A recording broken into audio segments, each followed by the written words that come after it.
estamos en La Zurda con Javier Alcalá, del Frente de Estudiantes. Javier es estudiante de Biología de la UB. ¿Qué tal, Javier? Muy bien, encantado. Muy bien, nosotros encantados de tenerte aquí con nosotros. Cuéntame, ¿cómo se creó el Frente de Estudiantes? Pues tenemos muy poquito tiempo, apenas 2 semanas de vida. De hecho, antes, aquí en Cataluña, pues todos los del Frente de Estudiantes que estamos en Cataluña formábamos parte del FEU, del Front Estudiantil Unitari, pero bueno, después de estar durante varios años organizando encuentros con otras asociaciones estudiantiles del Estado y hablando con ellos, decidimos que queríamos unirnos todos y queríamos formar un único sindicato para poder hacer piña, para poder confrontar con mucha más fuerza a las medidas antipopulares o que afectan o que van contra nuestros intereses que va aplicando el gobierno. Entonces, el fin de pasado organizamos un congreso, todos los sindicatos, y fruto de este congreso pues nos acabamos juntando. Y como nombre pues elegimos Frente de Estudiantes. Vale. Y un poco este sería nuestro origen. Y Javier, ¿y cuáles son las medidas de gobierno que atentan contra el estudiantado, contra los estudiantes? Pues en los últimos años han habido un montón. Tenemos la 11, el 3+2, Estrategia Universidad 2015, que no es una medida en sí, pero es un conjunto de medidas que se han aplicado a lo largo de Europa, una serie de directrices que se han aplicado en toda Europa y que se pueden incluir dentro de esa Estrategia Universidad 2015. Luego también está la ley de becas, la ley de economía sostenible. ¿Nos podrías explicar, por ejemplo, qué es el 3+2? El 3+2 lo que hace es cambiar la estructura que tienen ahora los grados. Hasta ahora, en España, teníamos los títulos universitarios, estaban formados por un grado de 4 años y un máster de 1 año. Ahora con el 3+2 esto se quiere cambiar y el objetivo es que los másters sean de 2 años y el grado 3. ¿Qué consecuencias tiene esto? El máster es muchísimo más caro que un grado. Un máster cuesta 3 veces más que un grado. La media del precio del máster aquí en Cataluña es de 3.800 euros al año. Es una barbaridad. Entonces, si tú aumentas los años que tienes que hacer de máster, lo que haces es encarecer el precio de las carreras universitarias. Además, el título del grado se va a devaluar. Si en vez de ser 4 años serán 3 años, pues será un título que dé menos formación. Por lo tanto, cuando tú vayas al mercado laboral, si tú tienes solo un grado, pues tendrás muchas más dificultades para encontrar trabajo que si tienes un máster. Además, hay que tener en cuenta que esta es una medida que va a afectar a los estudiantes que están ahora en la universidad, pero también a los que ya se han sacado su título, porque aunque tú te hayas sacado un título de grado de 4 años, a largo plazo, como los títulos nuevos que van saliendo son de 3, tu grado también se devalúa.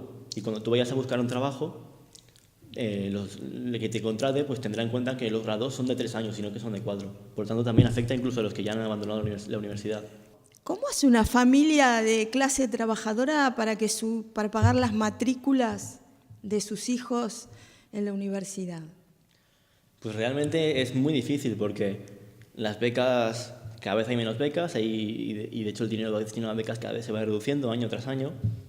Además, con la ley de becas, que esto es algo que hay que tener en cuenta, que es que unos años antes de la aplicación del 3+2 aprobaron la ley de becas, que lo que hacía era endurecer muchísimo los requisitos para conseguir una beca, pero eso era especialmente duro en el máster, donde para poder obtener una beca tienes que tener un 7 de media.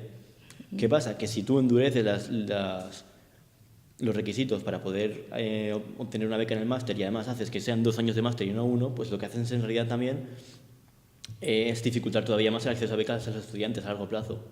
Y realmente las familias de los trabajadores para poder pagar los estudios tienen que estar ahorrando muchísimo tiempo o endeudarse hasta el cuello o simplemente no pueden pagarlo. Y cada vez hay menos estudiantes que pueden ir a la universidad. Y en el tema de endeudarse, esto implica coger créditos, ¿no es cierto?, de los bancos. Sí, por ejemplo... ¿Tienes conocimientos por ejemplo, de que haya gente? Porque yo veo que en los bancos están promocionando créditos para que las familias los cojan, para que sus hijos puedan estudiar. Con lo cual, yo creo que hay como una complicidad del Estado con la banca para que cada día, de una u otra manera, todo el mundo esté endeudado. Sí, es cierto. O sea, que a veces hay el tema de las becas que ofrecen los bancos, que luego tienes que volver porque es un crédito, está cada vez más extendido. De hecho, uno de los motivos por los que el 3+2 se aplicó en toda Europa con el Plan Bolonia. Aquí en España se ha aplicado más tarde, o sea, se ha aplicado ahora. Y uno de los motivos por los que ha sucedido esto, de hecho, es porque en aquel momento el Santander estaba ofreciendo unas becas que estaban orientadas hacia el 4+1. Y si en España no se aplicó el 3+2 entonces y se aplica ahora, es entre otras cosas porque al Santander le interesaba mantener estas becas. O sea, aquí se ve la estrecha relación que hay y los intereses que tienen los bancos con el sistema educativo y con el Estado español, que es al fin y al cabo el que aplica todas estas medidas. Claro. O sea que es como que nosotros con la Asamblea tenemos un eslogan que dice que la banca roba y el gobierno colabora. Y esto lo aplicamos nosotros con el tema de las hipotecas, pero por lo visto está extendido a todos los estratos sociales y a toda la problemática, ¿no?, de la población. Bueno, para seguir con el tema de los estudiantes, cuéntame, ¿qué luchas tenéis? ¿Cómo os organizáis para hacerle frente a este monstruo que nos está queriendo corroer todos nuestros derechos? Pues pensamos que es muy importante trabajar siempre desde las bases. Es decir, nosotros intentamos organizar secciones sindicales en las facultades, en los institutos, en las clases, en lo más bajo del sistema educativo. Desde ahí donde los estudiantes pues, se pueden organizar y pueden confrontar con las medidas. Nosotros luchamos tanto por las cosas más concretas o que pueden haber en la facultad, como puede ser, por ejemplo, que faltan microondas y se forman unas colas enormes a la hora de comer para hacer los microondas, o que el precio del bar es muy alto y por lo tanto los estudiantes pues, tienen que traerse los tuppers de casa, como también por cosas más generales y más grandes, como podrían ser el 3+2 o la LOMCE o leyes más grandes. Por ejemplo, ahora en física y química los compañeros pues, están organizando una campaña para empezar a principios del semestre que viene para intentar conseguir más microondas en la facultad, porque siempre a la hora de comer se forman unas colas enormes. Hasta hace poco habían 2 o 3 microondas en la facultad para centenares de estudiantes que comen allí cada día. El otro día, por ejemplo, 2 de esos microondas no funcionaban y solo había uno para todos los estudiantes. Había una cola tremenda para poder comer en la facultad. Javier, como nuestro programa va, digamos, a todo tipo de gente, y muchos escuchan hablar LOMCE, pero nos ha sucedido que a veces preguntamos en la calle a los vecinos qué es la LOMCE y no lo saben. ¿Tú puedes darnos una mera explicación de qué es la LOMCE, la famosa LOMCE? La LOMCE es la Ley Orgánica de Mejora de la Calidad Educativa. Es una ley que sacó liderando e impulsó el ministro Wert, el antiguo ministro Wert. Entonces, realmente, prácticamente todas las medidas que propone la LOMCE son un atentado directo contra la democracia en los institutos, contra el modelo educativo, y son una serie de barbaridades que nos van a afectar y que van a afectar muy negativamente a la educación. Por ejemplo, una de las medidas más importantes que hace la LOMCE es el cuarto de la ESO lo va a dividir en dos partes. Estará el cuarto aplicado y el cuarto académico. Uno enfocado hacia hacer bachillerato y luego universidad y el otro enfocado para hacer FPs.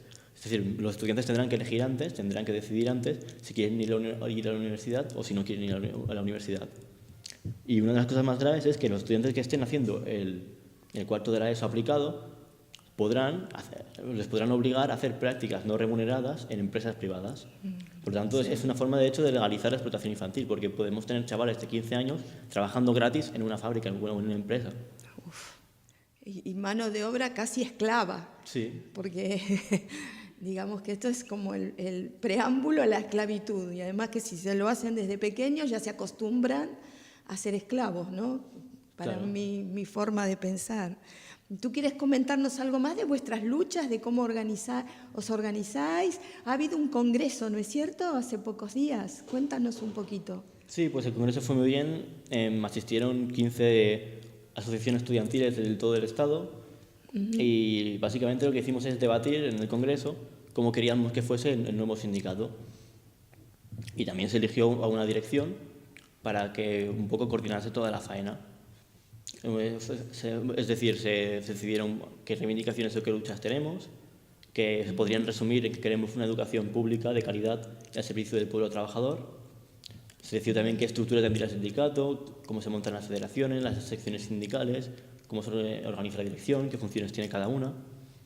Y luego también se elaboraron los estatutos que tiene el sindicato y un poco pues, todas las reglas de cómo se es miembro o cómo se deja ser miembro. Y esa sería un poco la idea del Congreso. Y la verdad es que fue muy bien, fue un éxito.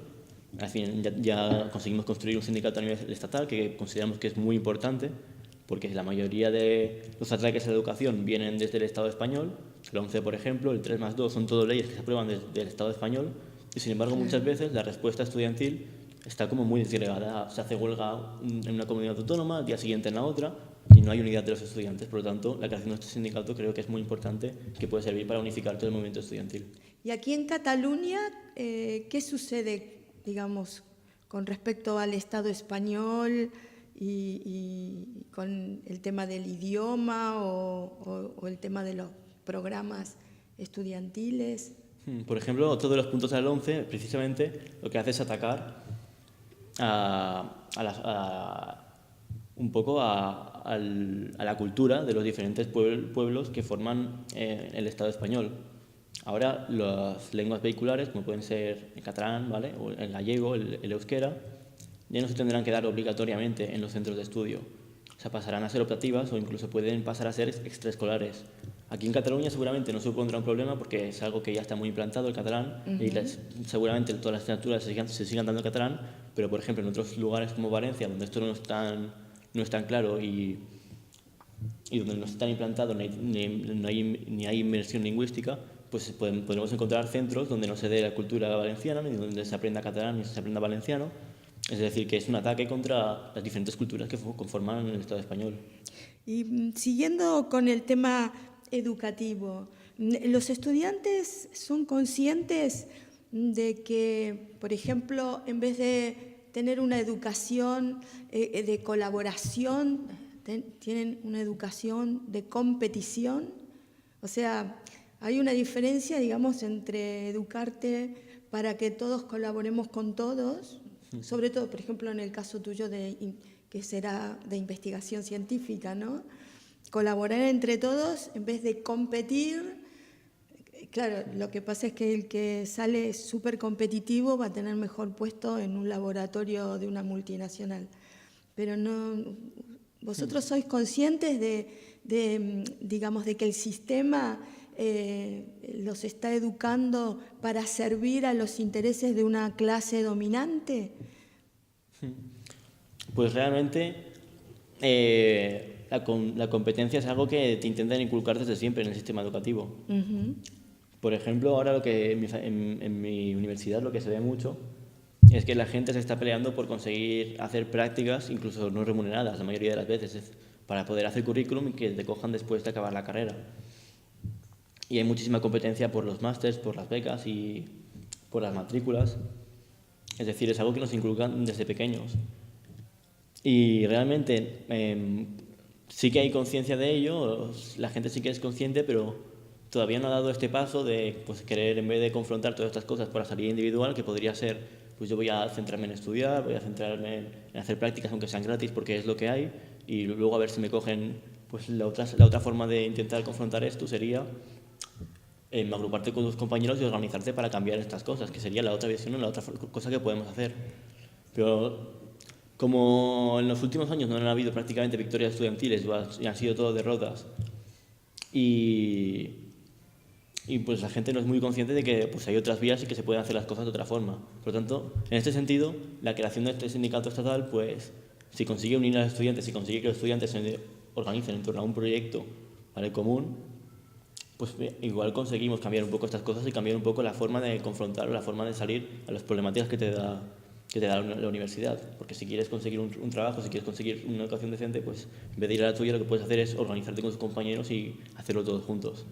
Y otra pregunta, y cómo está cambiando el mundo con todas estas crisis, porque hay crisis, digamos, económica, crisis climática, crisis de todo tipo. ¿Los estudiantes universitarios sois conscientes de que a lo mejor con un título universitario no tendréis una salida laboral o un mejor porvenir? Porque yo lo que considero es que también una cosa es la vocación, ¿no?, pero que en el siglo XIX, en la era industrial, digamos, nos decían que si estudiábamos y trabajábamos y nos empeñábamos, íbamos a tener un futuro, entre comillas, asegurado. Ahora, con todas estas crisis, estamos viendo que no está sucediendo esto. Dentro de, digamos, de los estudiantes universitarios, ¿sois conscientes de esta cuestión tan importante que es lo del el siglo que empezó, ¿no? El siglo XXI, que no se sabe bien a dónde vamos? Sí, hay mucha gente que ya es perfectamente consciente de que ahora mismo tener una carrera no es garantía de nada y de que para conseguir un trabajo pues va a ser muy difícil y que solo los mejores van a tener un trabajo una vez salgan de la carrera. Los demás pues tendrán que hacer lo que puedan. Incluso hay mucha gente en la universidad que ya tienen la mentalidad, ya tienen la conciencia de que se la tienen que ir a trabajar fuera, porque aquí en España no hay trabajo. Y bueno, eso realmente es muy duro, o sea, que tú no puedas trabajar en el sitio donde has vivido toda la vida, porque tengas que marchar y vayas con la mentalidad de que, bueno, yo voy a estudiar lo que me gusta, pero no voy a poder trabajar en el sitio donde yo he nacido toda mi vida y me voy a tener que ir fuera. Y hay muchísima gente que ya es consciente de ello y que ya va con la mentalidad de marcharse, de hecho. ¿Y cómo lo veis vosotros como movimiento estudiantil? Pues, ¿Qué medidas o todavía estáis, digamos, preparando la lucha para afrontar todo este paradigma, digamos? sí, realmente tenemos tanto trabajo porque hay tantas cosas que cambian en el modelo educativo. Por ejemplo, en este sentido, una de las cosas más graves sería todo el tema de las prácticas no remuneradas, que está muy relacionado con la salida laboral que vas a tener tú luego. O sea, las prácticas no remuneradas tendrían que estar directamente prohibidas. No puede ser que los estudiantes se estén matando entre ellos para trabajar gratis y poder encontrar trabajo después. Tendría que ser algo que esté prohibido. O sea, al fin y al cabo es trabajar gratis, hacer lo mismo que hace otra persona en el laboratorio o donde estés trabajando, pero sin cobrar nada. Y las empresas se aprovechan muchísimo de ello. Claro, bueno, es que casualmente yo creo que esto tan de selva, ¿no? Es lo que está queriendo imponer el sistema, que nos enfrentemos individualmente unos a nosotros continuamente, que veamos el enemigo permanente, que nos pisemos unos a los otros para llegar a la cúspide y lamentablemente que es para servir a una multinacional que va a terminar pisándonos a nosotros, porque las multinacionales ni bien nos les sirve, si encuentra un juguete mejor que le ofrece algo mejor, te descarta, ¿no? O sea que es como que nos estamos formando para hacer engranajes de una maquinaria que luego nos descartan como si fuésemos, no sé, basura.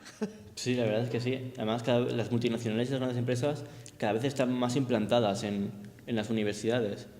Por ejemplo, bueno, el informe que sacó Wert analizando el sistema educativo español, que analizaba cómo tendría que ser o en qué dirección tendría que ir, pues muchas de las personas que le hicieron ese documento eran banqueros, eran empresarios, y en las mismas universidades existe un órgano que se llama Consejo Social, que ahora mismo es consultivo, pero que en el futuro quieren fusionarlo con la dirección de la universidad y que directamente ya esté dentro de ella. ¡Hombre! Y que en este Consejo Social técnicamente representa a los diferentes sectores de la sociedad, pero que en la práctica tú miras su composición y son todos banqueros, grandes empresarios, gente que tiene intereses económicos en las universidades. Claro. En el caso tuyo, que estudias química, ¿no? Biología, los laboratorios se frotan las manos. Porque además, lo que yo creo es que si en este consejo forma parte un laboratorio, pues tú vas a estudiar lo que el laboratorio le convenga que tú estudies y no lo que a lo mejor a la sociedad le conviene. ¿Y en qué se diferenciaría? El laboratorio tiene una línea de investigación cara, de medicamentos caros, a lo mejor tú tienes una línea de investigación económica que resuelves un problema de salud de forma fácil y accesible a todo el mundo, pero sin embargo, si al laboratorio eso no le conviene, pues el laboratorio no te va a financiar, porque no es cierto, ahora se trata de esto, tu investigación. Y yo creo que lo que yo temo es que a todo el estudiantado se le está inculcando la parte esta cientificista, que en alguna época se llamó así, cientificista, porque favorece a los grandes monopolios de la medicina o de lo que fuera en su momento y no a lo que le conviene a la sociedad. Por ejemplo, la investigación sobre enfermedades incurables, a lo mejor a un laboratorio, como dicen con el cáncer, ¿no? Que prefieren mantener, que la gente se mantenga con esas medicaciones tan caras, cuando a lo mejor hay otras salidas más económicas y viables igual.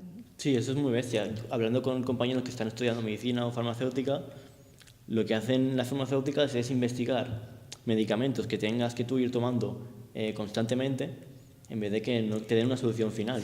Que tú tengas que estar cada semana, cada mes tomándote una pastilla, claro. Y eso les interesa más que no algo que te lo curen y ya está, porque eso significa pues un aporte constante de dinero que van ganando ellos. Y ahora se me ocurre hacerte una pregunta. ¿Y los profesores qué papel juegan en esta lucha? ¿Se comprometen? ¿Miran a un costado? El profesorado, digamos, el que tú ves que también es un trabajador, ¿no? ¿Qué papel juega en esta lucha? ¿Los apoyan? ¿Son indiferentes? Pues ahora mismo hace muchos años que no hay una verdadera unión entre estudiantes y profesores, pero yo creo que es un punto fundamental y que es importantísimo que trabajemos juntos toda la comunidad educativa para poder hacer una educación mejor y contrarrestar todas las medidas que al final y al cabo también les afectan a ellos igual que a nosotros. De hecho, se ha visto que históricamente cuando han salido juntos los profesores, las asociaciones de padres y madres, los estudiantes, las manifestaciones han sido muchísimo más multitudinarias y con muchísima más fuerza que no cuando hemos ido los estudiantes solos. Y además que la mayoría de las veces las medidas que nos imponen nos afectan a los dos. Por ejemplo, con el 3+2, si se elimina el cuarto año de todos los grados, eso en la práctica va a suponer que se despidan a miles de profesores, porque es un año que ya no se va a dar. Y que, por tanto, todos los profesores que estaban dando ese año pues van a sobrar para el sistema educativo. Así que también es algo que les afecta a ellos, así que tenemos que trabajar juntos. Y yo creo que con los padres también. A mí lo que a veces me llama la atención cuando veo movilizaciones de estudiantes es que los estudiantes van solos.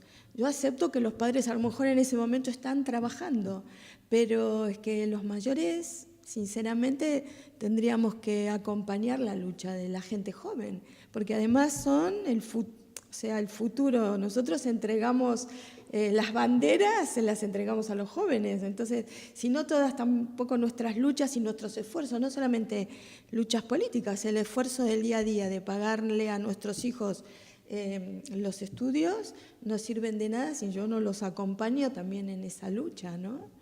¿Y ustedes tienen así relación con algunas asociaciones o...? Lo tenemos como, de momento no, porque acabamos de empezar, pero sí que lo tenemos como uno de nuestros objetivos. Y lo que queremos es eso, impulsar un movimiento estudiantil que vaya de la mano con los profesores, que vaya de la mano con las asociaciones de padres y madres, porque así podremos hacer muchísimo más fuerza y muchísimo más impulso. Claro. Y no es solo una suma de números, no es solo que sumen estudiantes y profesores. Cuando los profesores hacen huelga, también hacen huelga muchísimos más estudiantes. Claro. Y también hay muchísimos más estudiantes que salen a la calle. O sea, es una suma que multiplica en realidad, no es que solo sume. Claro, sí, porque hay que entenderlo como comunidad educativa, ¿no es cierto? Sí. No porque si no también aquí nos están dividiendo y cuanto más nos dividen, más nos individualizan y bueno, y ellos ganan más porque, digamos, dicen, fueron poquitos, cuanto más volumen de gente se vea que estamos unidos, que estamos luchando por un mismo objetivo, yo creo que así se tiene más fuerza, ¿no? Para concienciar a la gente, porque yo lo que noto es que la gente no está por la faena, digamos, pensando en algo tan importante. En estos debates, por ejemplo, ahora políticos que se están viendo para las elecciones, no se aborda el tema educativo, se aborda el tema, por ejemplo, de la corrupción, pero casualmente yo creo que tiene que ver, más importante que tengamos una buena educación, una orientación, el contenido, ¿no? Porque también es fácil decir educación y no preocuparse por el contenido. Y nos preocupamos, ya te decía, por la corrupción y se discute mucho sobre esto y sin embargo un tema tan importante como la educación la dejan de lado. Yo creo que la tocan de forma frívola. No sé qué opinas tú. Sí, realmente prácticamente no ha aparecido la educación en los debates. Sí han dicho, bueno, vamos a derogar esta ley, vamos a derogar la otra, pero nadie tiene un proyecto de educación que es el que nos interesa a los estudiantes. Nadie nos está ofreciendo una alternativa. Sí, yo tengo muy claro que si queremos cambiar algo los estudiantes, tendremos que hacerlo nosotros mismos y tenemos que hacerlo organizándonos en nuestros centros de estudio. Nadie nos va a regalar la educación que nosotros queremos ni la que nos merecemos. Y para terminar, ¿qué educación les gustaría tener a los estudiantes? Pues un poco, si tuviese que resumirla, son los 4 puntos que he dicho antes. Una educación que sea pública, que sea gratuita a todos los niveles, porque el hecho de que una educación cueste dinero implica que unas personas podrán acceder a ella y otras personas no, que sea de calidad y que sea para el pueblo trabajador, que esté enfocado para todos los estudiantes, que no sea una educación elitista que solo sirva para las grandes élites o para aquellos que tienen dinero o pueden permitirse pagar academias o los que tengan suerte de tener unas condiciones mejores, que sea una educación para todos. Para poder desarrollar de verdad los talentos de todas las personas, ¿no? Claro. Porque a veces están los que tienen mucho talento y resulta que no tienen el dinero. Entonces van a trabajar a la pescadería, sin desmerecer al pescadero, pero que cada uno, una educación, ¿no es cierto?, que cada uno pueda desarrollarse libremente y con sus talentos acorde con lo que él siente que es su vocación, ¿no? Claro, porque ahora mismo la educación no está enfocada como una forma de desarrollarte y desarrollar lo que tú quieres aprender, lo que tú quieres hacer. Está enfocada como si fuese un engranaje más del mercado laboral, Claro. como si fuese simplemente una herramienta que tienen las empresas para seleccionar personal y para elegir quién va a trabajar aquí y quién va a trabajar allá, cuando realmente la educación es mucho más que eso. La educación no es solo formar contenido o dar contenido específico sobre biología, matemáticas o lo que sea, también es importantísimo formar personas y se van a formar personas que se van a desarrollar en una sociedad y eso es algo que la educación ahora mismo no lo contempla. No lo contempla. Sin embargo, dan religión. Sí, y de hecho es otra de las cosas que va a cambiar la LOMCE. Con la LOMCE ahora la religión se podrá dar también en bachillerato y luego a la hora de acceder a la universidad la religión contará tanto como matemáticas o como cualquier otra asignatura que estés dando en bachillerato, de hecho. Y tú que estudias biología, te imaginas, por un lado estudian que Dios creó el mundo y después van a ciencias y estudian la teoría de la evolución. Y entonces es volver loco a los alumnos también, porque hombre, en religión te dicen una cosa y luego tú en la práctica y en ciencias, a no ser que lo prohíban. En mi época, a mí nunca me hablaron de la teoría de la evolución, por ejemplo. Sí me hablaban de que Dios había creado el mundo y me ocultaron toda una realidad, ¿no? Comprobada además científicamente. Pero bueno, no sé si Javier, que ya estamos terminando, ¿quieres decir algo para cerrar? Y que te doy la palabra, que si quieres invitar a toda la gente que estudia a sumarse a tu movimiento, o el micrófono es tuyo. Te cedemos este espacio y di lo que quieras. Vale, pues yo creo que la clave aquí lo más importante sería que en los últimos años la educación ha sufrido un montón de ataques y la educación va a sufrir muchísimos ataques más. El modelo al que nos están llevando de educación es el modelo anglosajón, el modelo norteamericano, donde hay universidades de primera, universidades de segunda, institutos de primera, institutos de segunda, y los que tienen dinero pueden acceder a las mejores universidades y los que no tienen dinero pues no pueden ir a ningún lado. Perdona, que te corte. Había leído que era la educación fast food, o sea, como se hace el esquema de la comida rápida, en la educación tipo comida rápida. Es lo que se está imponiendo. Sí, realmente es el modelo americano. Cada vez tendemos más hasta este modelo y es un modelo pues, que a la gran mayoría de la población no le interesa y no nos conviene. Y por lo tanto la única forma de cambiar esto es organizando los estudiantes desde abajo, participar en los sindicatos, en las asambleas y realmente si estamos todos juntos y si hacemos bastante presión pues podremos cambiar esto. Y no es cierto que la lucha es algo que ya no sirva porque tenemos ejemplos de países que actualmente han conseguido cambiar imposiciones educativas que les estaban haciendo. Y voy a poner 3 ejemplos de la actualidad. Tenemos Canadá, que hace unos años los estudiantes hicieron una huelga de todo un curso, estuvieron 8 meses haciendo huelga y consiguieron frenar una subida de tasas que les querían hacerles en 4 o 5 años subir las tasas un 70%. Los estudiantes pues dijeron que no y después de estar todo un curso en huelga, el gobierno tuvo que dimitir y tuvieron que ceder a las peticiones de los estudiantes.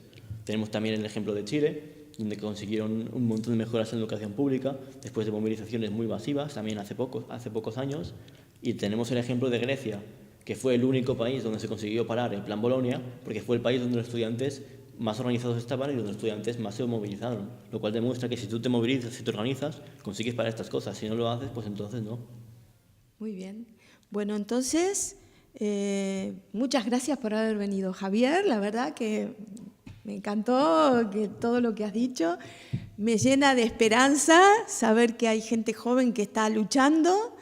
Yo hago un llamamiento a los que no son estudiantes, a la gente grande, a los que trabajan y no han podido, no han querido estudiar, apoyar a que entre todos nos apoyemos. Hoy son los estudiantes, mañana son los trabajadores, pero tenemos que comenzar a luchar para recuperar nuestras vidas. Nos las están manejando ellos. Nosotros tenemos que, de una manera u otra, unirnos todos, gente joven, gente mayor, mediana edad, para recuperar la vida. Hasta otra.